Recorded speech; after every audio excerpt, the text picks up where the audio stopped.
ہمارے حضرت ایک بڑی خاندانی بات کیا کرتے تھے, آج وہ باتیں ہمیں سمجھ میں آ رہی ہیں. اس وقت تو ہم مدرسے میں ہی رہتے تھے نا, باہر دنیا میں نکلے نہیں تھے, تو ہم کہتے پتہ نہیں کس قسم کی باتیں کر رہے ہوتے. آج جب دنیا میں نکلے ہیں تو اب پتہ چلا بھائی بڑی صحیح قسم کی باتیں کر رہے ہوتے تھے. حضرت فرماتے تھے دنیا کی محبت کے 2 شعبے, اصل میں تو 3 شعبے ہیں. جب ہم کہتے ہیں نا دنیا سے محبت نہ کرو, تو اس کے بہت سارے شعبے, لیکن میجر شعبے اس کے 3 ہیں. یہ 3 چیزوں کو کہا جاتا ہے دنیا سے. نمبر 1 حب باہ. باہ کا مطلب شہوت پرستی, ٹھڑک, لڑکیوں کو دیکھنے کا ہر وقت, فحش فلمیں کا, اور ہر وقت جو ہے نا حلال پہ کم بخت کو قناعت ہی نہیں ہو رہی ہے. کچھ ایسے ٹھرکی سوسائٹی میں ہوتے ہیں کہ نہیں ہوتے, کہیں کوئی انٹی گزر رہی ہو تو گھر تک پہنچا کے آئیں گے اس کو. اپنی بیوی سے بات کرنے کا ٹائم نہیں ہے, ہر ایک کی بیوی کو گھور گھور کے, ان سے برداشت ہی نہیں ہوتا. اٹ از کالڈ ٹھڑک. یہ حب باہ کہلاتی ہے. کیا کہلاتی ہے, اس کو لفظ یاد رکھ لیں, حب باہ. باہ ہونی چاہیے, باہ کہتے ہیں مردانگی کو. یہ باہ تو ضروری چیز ہے صحت کے لیے, یہ نہ ہو تو آدمی شادی کیسے کرے گا, اولاد کیسے ہوگی, بیوی سے محبت کیسے کرے گا. لیکن باہ ایک حد سے آگے تجاوز کرتی ہے تو یہ ٹھڑک بن جاتی ہے. یعنی حب باہ کا اردو میں آسان نام لفظ کیا اس کے لیے, ٹھڑک.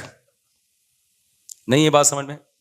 تو باہ تو ہونا ضروری ہے. اگر باہ ہی ختم ہو جائے گی تو پھر تو آدمی نہیں رہے گا نا, وہ تو پجامہ ٹائپ کی چیز بن جائے گا بالکل.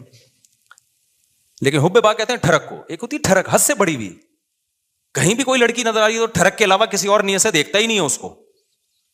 ہوتے ہیں ایسے سوسائٹی میں لوگ, ان کا علاج بھی کرنا پڑتا ہے, ان کو چھڑوانا پڑتا ہے کچھ دن, عورتوں سے دور رکھنا پڑتا ہے. کسی کو لڑکوں کی ٹھڑک بھی اللہ معاف فرمائے تو بہت ہی غلیظ ٹھڑک ہے, یہ بھی پڑ جاتی ہے کسی کو.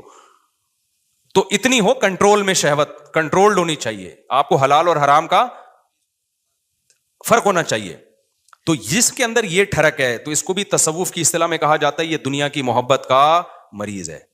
ہوتے ہیں کچھ لوگ ایسے, نماز بھی پڑھ رہے ہیں, روزے بھی رکھ رہے ہیں, زکاتیں بھی دے رہے ہیں, اللہ اللہ بھی کر رہے ہیں, مگر کہتے ہیں بھائی عورت ہماری مجبوری ہے. بھائی وہ کیا کہتے ہیں بھائی, تو بس وہ کہیں بھی ایسے, میں نے دیکھا کاؤنسلنگ کرنے والے نیک لوگ کسی خاتون کو سمجھا رہے ہیں کہ اپنے شوہر سے محبت کرو. اتنی محبت سے سمجھایا کہ عورت کو اس سے محبت ہو گئی, کیونکہ اس مرد کے اندر ٹھڑک تھی. یہ سمجھاتے ہوئے اس کی نیت کیا تھی, خراب. بعض لوگ ہوتے ہیں تمیز سے سمجھا رہے ہوتے ہیں, ایسے ایٹیٹیوڈ عورت کے سامنے پیش کر رہے ہوتے ہیں تو عورت اس سے متاثر ہو جائے. تو بتاتے نہیں ہیں کہ ہم برے ہیں, لیکن ایٹیٹیوڈ سے لگتا ہے کہ بھائی تم 2 نمبر آدمی ہو, تم کیا ہو. ایک آدمی کہا میں کسی داڑھی والے کے پاس اپنی بیگم کو لے کر گیا تاکہ وہ میری بیگم کو سمجھائے. وہ داڑھی والا کہہ رہا آدھا گھنٹہ تک میری بیگم ہی کو دیکھتا رہا کم وقت. کہہ رہا مجھے اتنا غصہ آیا, تو میں نے کہا تم پہلے تحقیق تو کر لو کہ کس کے پاس لے کے جانا ہے, کس کے پاس لے کے نہیں جانا. سمجھواؤ اس آدمی سے رہے ہو جس کے بارے میں خود خطرہ ہے گئی. اتنا نہ سمجھا, ایسا نہ ہو یہ سمجھا کے اپنے ساتھ ہی لے جائے. بعض لوگ سمجھانے کے لیے گھر پہنچ جاتے ہیں. تو ٹھڑک کہ بھائی جو اللہ نے آپ کے لیے بنائی ہے وہ آپ کی ہے, باقیوں سے نا امید, ختم, ہماری کچھ نہیں لگتی, ایسی کی تیسی جاؤ بھائی.